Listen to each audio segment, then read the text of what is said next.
Hello! Mapagpalang araw mga kataba. Yan, nagkaroon na naman tayo ng chance na makagala ng konti mga kataba. At sakto din, advance birthday celebration kasi yan ng bunso ko. No? At tumama din ng Sunday. Nakapag-church muna kami bago kami nagpunta dyan sa Samji. Kasi sabi ko nga ng mga nakaraan na tinitreasure namin yung mga madalang namin paglabas-labas na magkakasama yung pamilya. Kasi lagi kong pinapaintindi sa mga anak ko na hindi nyo kami makakasama na hanggang-hangga, na nandito kami. Hindi natin alam yung buhay, lalo na yung mga magulang. No? Baka bukas hindi nyo na kami kasama. No? Yun yung mga pinapaintindi ko sa kanila na i-treasure natin yung mga sandali na kasama nyo kami. At sa mga simpleng bagay na ganyan, kumakain kami sa mga simpleng restaurant o kung saang lugar, pumupunta kami, kahit hindi nga kami kumakain, basta't nakapamasyal kami kahit papano. Masaya na kami sa mga ganong bagay. Tapos, parang baligtad pa eh. Yung may birthday, nag-share. O ma, ito yung share ko. O, ito namang mister ko nagbigay din. Ako naman nag-share din. O, kumukuha na siya dyan ng mga side dishes. Kasi, iba't ibang klase yung side dishes niya. 6 na klase. Pinauna ko na sila dyan na kumuha na kayo ng side dishes habang iniintay na iserve yung pork at saka yung ibang mga dish na iihawin. No, kasi nakaseparate kasi yung unli na chicken at saka yung pork na igigrill. Yan. Tinitignan namin yung Cosi. Cosi naman yung place mga kataba. Kasi pag pumupunta ka sa mga iba't ibang lugar, ang ginagawa kasi namin mga kataba, nagsisearch din kami na, wag naman tayo doon kumain kasi andalas na natin doon. Yun yung ginagawa namin. I-try naman natin doon sa ganitong lugar. O yan.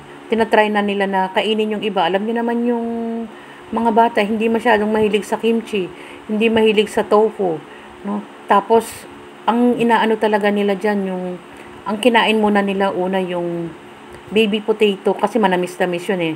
At saka yung saging, kasama nung unli na drinks. Masarap yung nila eh, yung drinks nila.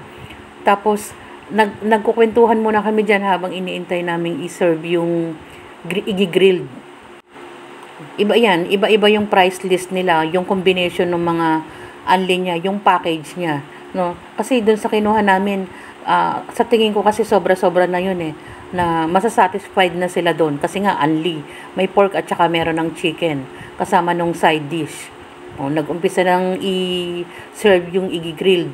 Although medyo na-delay ng konti yung butane mga kataba kasi syempre marami ring ginagawa yung crew na hindi naman agad-agad na lahat-lahat maasikaso. Na maintindihan mo naman sila lalo na approachable naman sila. Wait lang po kasi po medyo na lang po na ganito. No, maintindihan mo naman sila. So ganyan yung ginagawa natin sa mga kinakainan. No? Kasi pag humingi ka naman ng ganito, wala pa pong ganito, pengi pong ganito, agad naman nilang sinaserve na basta't hindi ganun karami yung tao. Yan.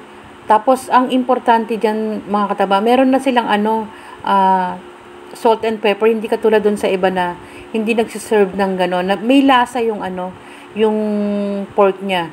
Tapos, para mabawas yung cholesterol, nagbibigay din sila ng bawang.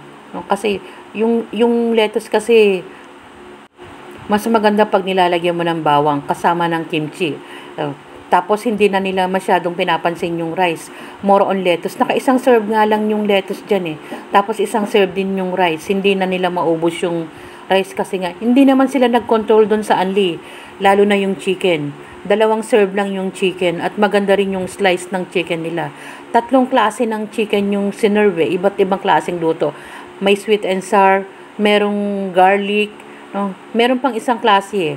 Tapos si Aki parang tumahimik na. Dati ang gulo-gulo niyan kasi nga nasatisfied doon sa inaabot-abot ng bunso ko na chicken. O yan, unti-unti nang nawawalan ng laman yung mga plato. At hindi na rin kami humihingi niyan kasi siyempre, wag mong sayangin yung pagkain kahit sabihin mong anli pa yan. No, matuto tayo na manghinayang kahit sabihin mo na pwede pang mag-serve. Hindi ganun yung ginagawa natin sa mga unli. Kasi sabi ko, ubusin niyo na lang yung kaya niyong ubusin. Siyempre, naka-separate na yung mga buto. Pumayag naman sila, tinanong ko, pwede po bang iuwi yung buto? Ay, opo, wala pong problema, sabi nung nagsiserve. Kaya nga sabi ko, mababait yung mga nagsiserve, approachable. Kasi dun sa iba, hindi pwedeng iuwi eh. Yung tahimik na si Aki. Dahil nasatisfied din siya dun sa Anli. Anli na ano rin siya, nakapag-anli din na chicken si Aki, oh. Yung isa naman, parang sobrang busog niya, sobrang busog niya, ang ganda na ng smile, at isama daw siya. Isama daw siya sa pagkuha. Sabi ko, mag-start na kayong magligpit para magandang tignan. Oh. Tapos yung aso mo na una nagtatampo, tapos sumasalubong na. Kasi naamoy niya may pasalubong eh. Amoy na amoy niya kasi gawa nga ng paper bag. Kasi nung una hindi kami pinapansin, walang ganang kumain. Natuwa naman ako kasi pag meron kang alagang mga kataba, i-consider mo kung meron siyang nararamdaman noon eh. Tulad yan, active na uli siya kaya tuwan-tuwa naman ako. Sabi ko, oh wait lang, eto na yung pasalubong.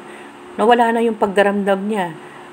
At masaya na uli. Kasi parte ng pamilya yan eh. Salamat sa time!